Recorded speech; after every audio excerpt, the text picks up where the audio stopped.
Hey, what's up? Grandma here, and today I did what I wish more grandmas did, and I played some Enshrouded. I've been playing early access since the game's launch in January 2024, and now over 3 million people worldwide have joined in on what is looking to be a really superior game.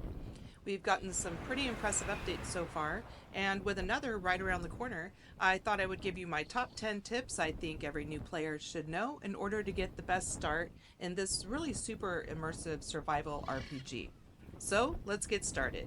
And first, don't forget to like and subscribe if you like this content and you want to make a grandma feel warm and fuzzy.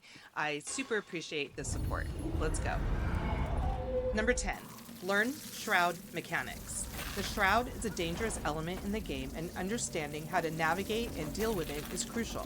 Use your consumables to protect yourself and explore through shrouded areas safely. You'll only have a limited time to explore until you'll start taking continuous damage.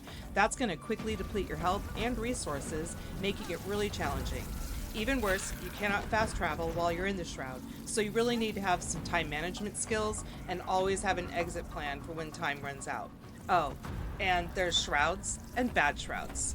So yeah. What are you talking about? Just stay out of the red, dude. Number 9, create multiple characters. As you progress through the game, you'll want to have multiple characters who can perform specialized tasks like mining and woodcutting, and others who have builds for different combat styles and skills.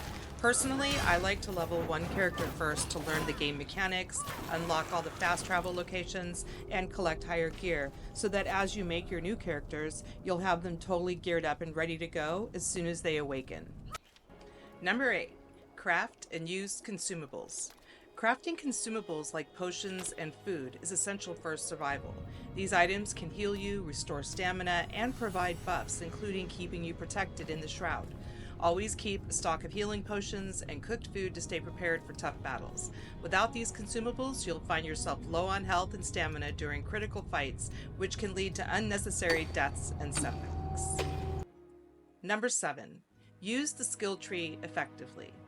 Investing skill points wisely can make a huge difference. Focus on skills that enhance your combat abilities and survival skills. For example, unlocking the skill that increases your stamina can help you explore longer without needing to rest. This is especially helpful when you're climbing ladders, some of which will take all of your stamina just to climb.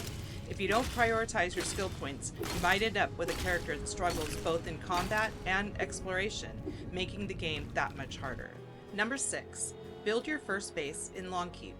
As soon as you awaken, you'll be encouraged to lay your first flame altar in Longkeep, where you can build your first base, and I highly recommend you do so. Longkeep is a great place because it's close to a lot of vital materials you'll need in order to start exploring and leveling up your character. You'll have a close access to water, salt, honey, flint, and a lot of other first materials you need to craft the early game potions and gear, which are crucial to getting prepared for the exploration. You'll have plenty of time later to decide where you want to lay your more permanent base. Alright, number 5. Don't be in a huge rush to make your forever base. Build a functional base and focus on gathering resources and blueprints so that after you've had a chance to really explore, you can choose a biome that you want to call home. And then you'll have everything you need to really go to town and build something spectacular. You'll probably see inspiration along the way as well, and this really hit home for me when I first made it to the treehouse biome. Like, it low-key, really, my head exploded when I saw the potential for some really cool builds in this area. And you know, we haven't seen anything yet when you consider the sheer size of what I can only assume is going to make an already huge map even huger. I'm super curious to see what other amazing biomes they're going to give us, and we already know that a snowy mountain biome is right around the corner. And if you're like me, you're super intrigued by what looks to be a floating city in the sky that just like popped up one day out of the blue. Number 4, awaken all survivors and follow their quests. These are your crafters, and their quests are key. Each survivor has unique skills that significantly expand your crafting abilities. For instance, the carpenter can help you craft furniture, the alchemist makes potions, and so on. Make sure to follow each of their quests to find the tools they'll need to craft higher level gear and decorations. At this time, there are 7 survivors to unlock, but I'm sure by the time the game officially launches, there'll be others. I'm hoping for a jeweler or an enchanter. I think those would be fun. Number 3, upgrade your flame altar. Ember Veil is massive, and flame altars and ancient spires are your only options for fast traveling. Each region has an ancient spire, which is a complicated maze you'll have to work your way to the top of before it unlocks. So I would make sure that unlocking them is one of your first objectives.